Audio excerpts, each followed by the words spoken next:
So this is our presentation over the pirate adventure event that we were planning for the Provo Beach Resort. So we're just going to go over the planning process and a few elements that we were planning with the event leader, Samantha.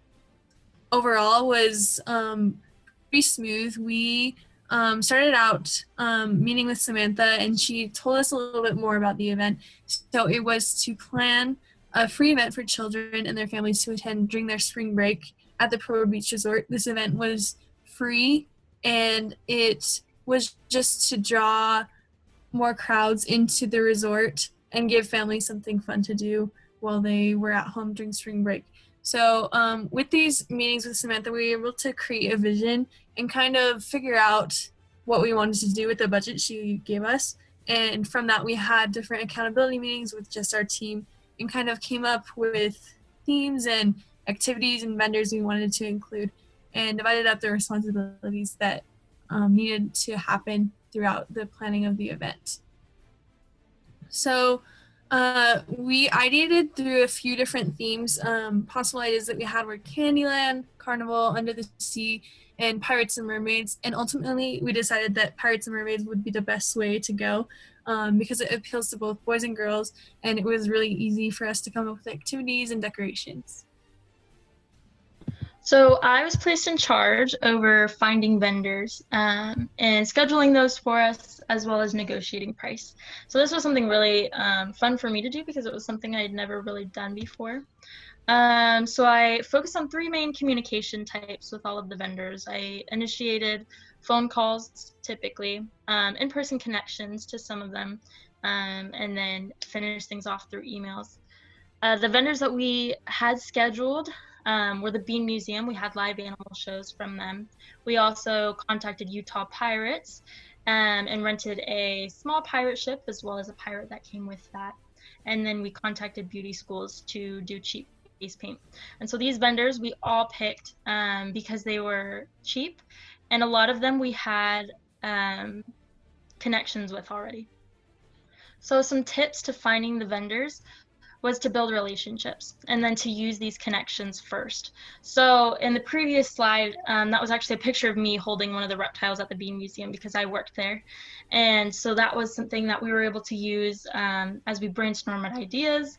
I was able to step up and be like, oh, hey, I work here. We could do one of their shows. And so then I was able to work with my boss and get that approved to be put on the schedule.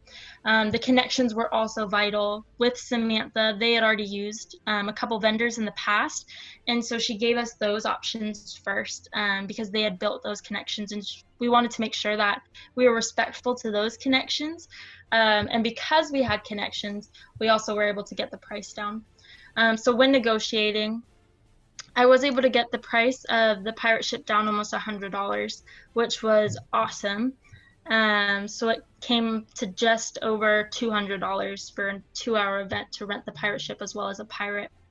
So while doing this, it's just important to be respectful and show appreciation. So we were able to send thank you emails and everything to our vendors to make sure that they knew that they were appreciated, but also respected as a business.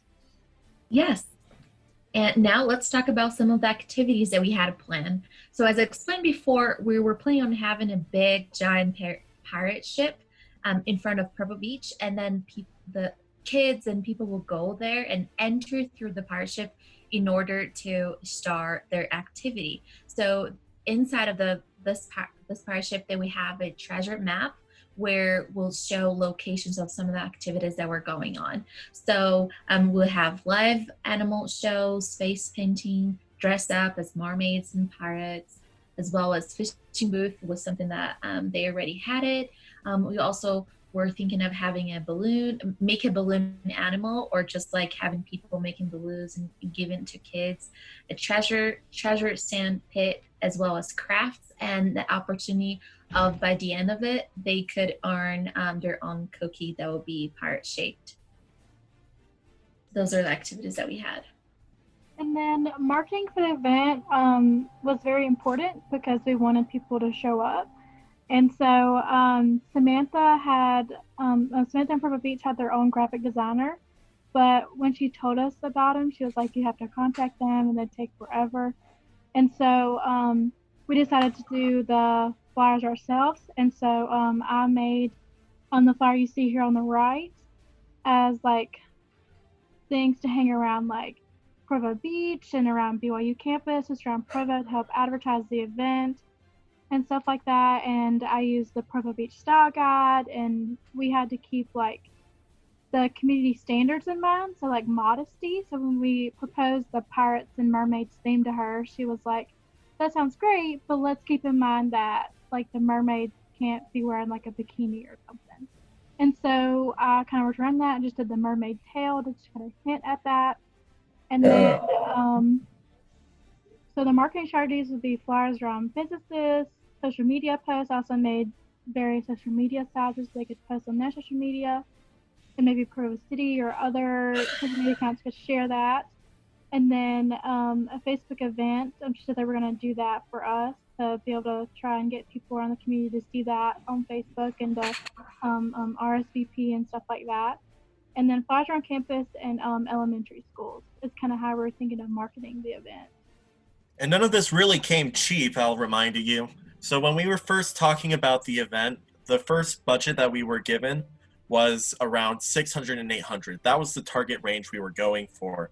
But speaking with Samantha a little bit farther, it turned out that she and her business would be willing to give us an absolute maximum of $1,000. They really gave us a lot of flexibility with the budget, and were very accommodating to let us have the resources needed to try and put on the event that we had in mind. Once we figured out the vendors, the activities, the food, and all the other types of costs that would probably go into this kind of event, we made a preliminary budget breakdown and a more detailed breakdown of the budget. But for our intents and purposes, we were able to get a vendor budget breakdown of about $425, food for $200, marketing for about $75, and then an extra $100 of overhead, which got us to a final projected cost of $800, which was fantastic because that, again, was our targeted range, and I feel like that was going to make the best use of the resources given us. But sadly, like a lot of other events, our event was shut down due to the outbreak of COVID-19. We had a lot of great plans in store, and we were super excited for this event, but sadly, we had to cancel once the threat became real.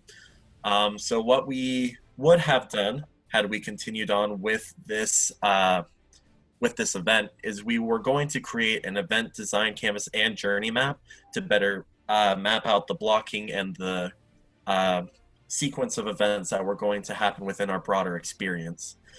We also needed to complete booking and payment for all of our food and vendors and kind of lay out exactly where they would be and where they needed to get to in order to put on this event. We also needed to create an event layout. We needed to figure out the floor plan, figure out what needs to be moved, what needs to go where. And then right at the end, we would have needed to craft all the necessary decorations and prepared the gifts. We didn't want to do this alone, so we were thinking of recruiting and training volunteers and maybe one or two of the event employees, but these were all steps we would have taken to create one fantastic pirate adventure. Awesome. So some things that we learned were risk management.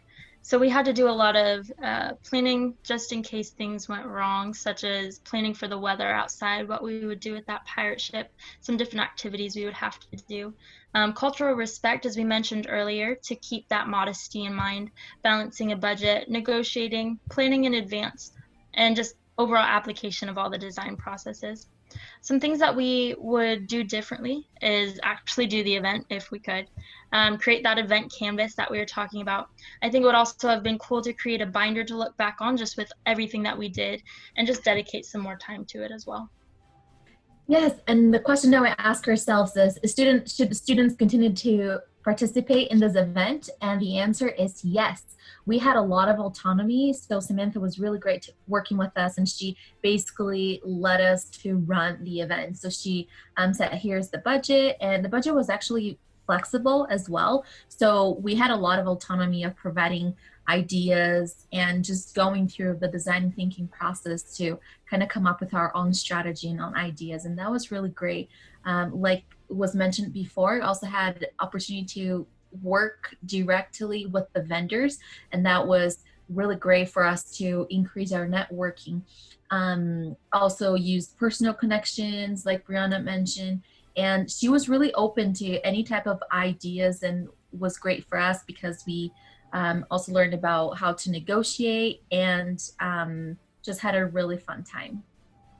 So the answer is definitely yes, the students should continue this event in the future.